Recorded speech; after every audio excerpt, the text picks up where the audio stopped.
Hello बच्चों, देखिए यहाँ पे क्वेश्चन दिया गया है। क्वेश्चन आपसे बोल रहा है, क्वेश्चन आपसे यहाँ पर कह रहा है कि a beam of particle each of mass am not and speed v is directed along the x axis.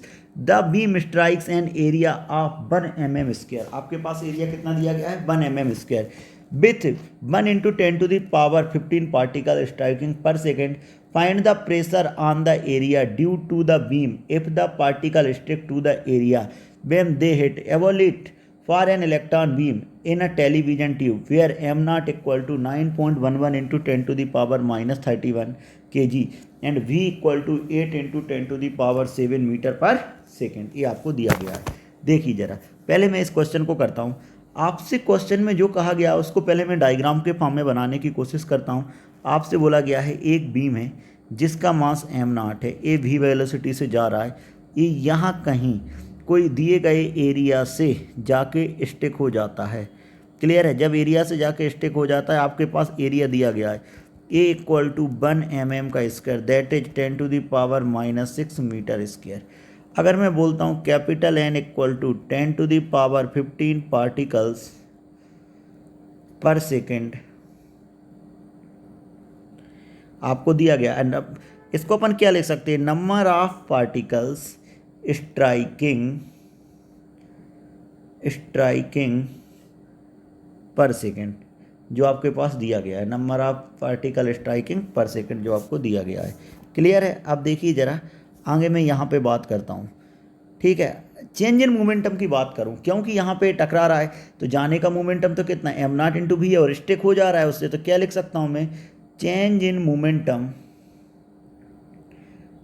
Momentum equal to change of momentum किसका? 1 पार्टिकल का इनटू, अगर मैं n पार्टिकल की बात करूं तो n से यहाँ पे क्या कर देता हूँ? मल्टीप्लाई। क्लियर है? तो अब बताइए, चेंज इन मोमेंटम की बात की मैंने, तो क्या लिख सकता हूँ मैं यहाँ पे? Change in momentum m into भी नॉट या m नॉट इंटू भी। पहले जा रहा था, ठीक है, बाद में स्टिक हो गया। अब स्टिक हो गया तो मतलब क्या? रुक भी गया यहाँ पे।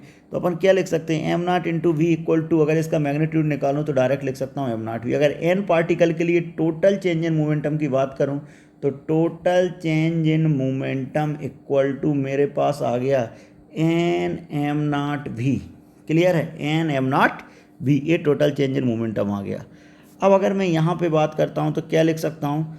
टोटल चेंज ऑफ मोमेंटम या rate of change of momentum के बराबर है, क्योंकि एन आपके पास क्या दिया था? रेट दिया गया था, एन से मल्टीप्लाई कर दिया। तो क्या change in momentum per second हो गया d p by d t. ये किसके बराबर होता है? फोर्स के बराबर होता है। ये मेरे पास निकल आया m naught v into n. इसको अपन ऐसा भी लिख सकते हैं, m naught v into 10 to the power 15। ठीक है, ये मैंने यहाँ पर लिख दिया। क्लियर है? अब देखिए आगे, जैसे मैंने यहाँ पर लिखा, हम जानते हैं pressure equal to force by area. Clear है? तो अपन लिख सकते हैं प्रेशर इक्वल टू, फोर्स की बात करें तो फोर्स कितना हो जाएगा? M naught v into 10 to the power 15 by area की बात करें 1 mm का स्क्वायर है, मतलब 10 to the power -6। Mass of electron की बात करें तो मास ऑफ इलेक्ट्रॉन का वैल्यू मैं यहाँ पे रख सकता हूँ, जो मेरे पास दिया गया है कितना? 9.11 इंटू 10 to the